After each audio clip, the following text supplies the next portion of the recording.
In this video, we will be talking about a psychoanalytic view on why people stereotype. Every day, people are quick to judge others based on their financial or economic status.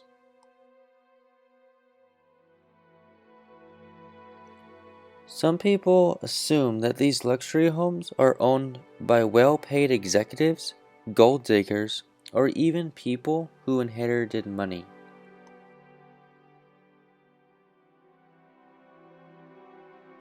What I would like to do today is open you guys up to alternate ideas and possibilities.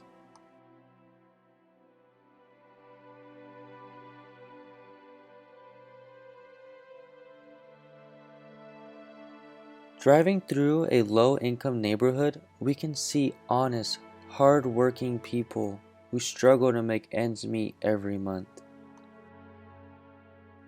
It may be assumed that these people who live in these low-income housings are less intelligent and are incapable of ever being hired for better-paying jobs.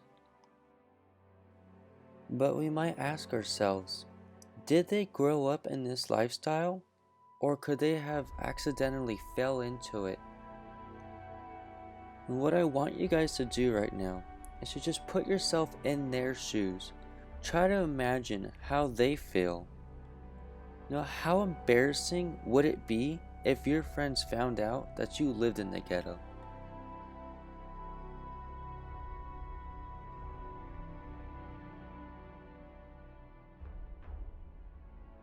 The majority of us would assume that when we see a homeless person on the side of the road or a freeway off-ramp, we might think to ourselves that they are just lazy or don't really want to work, or perhaps that they're just begging for money for more drugs and alcohol in their life.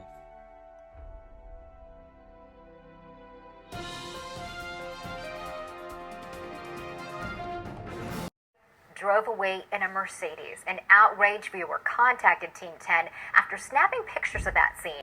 The big question is, how do we form these stereotypes and where do we develop these ideas from? So this 10 News viewer said she'd wondered the story behind this woman for 2 months. Then she said she saw her get into her Mercedes and drive away. I feel bad, like, don't give these people money. They don't need it. They're driving a Benz. Every day we are bombarded with news reports, social media exposure, magazine articles, word of mouth, etc., etc., all anecdotes of fraudulent panhandlers. Has America become a nation of freeloaders? It's just an easy way to get money. I followed her and found she actually lives just 2 blocks away in this house. In the morning, she'd go shopping with a nice coat and purse, and then in the afternoon, she changed clothes and walked 2 blocks to the highway off-ramp and took out her son. Doing the math shows she made more than $50 an hour. Would these people holding "will work for food" signs really work for food? I just can't work for anybody. Would he flip burgers at Burger King? I wouldn't do it. It's a monotonous job. Maybe construction. I can't do it. My back. He says he would do janitorial work. That I would do. But will he do it 5 days a week? That I can't do. Why not? Well, why should I? But, of course, there are also other reasons why many people are living on the streets that have absolutely nothing to do with fraud. Some teens had fled abusive broken homes searching for love and acceptance, only to find themselves alone and afraid.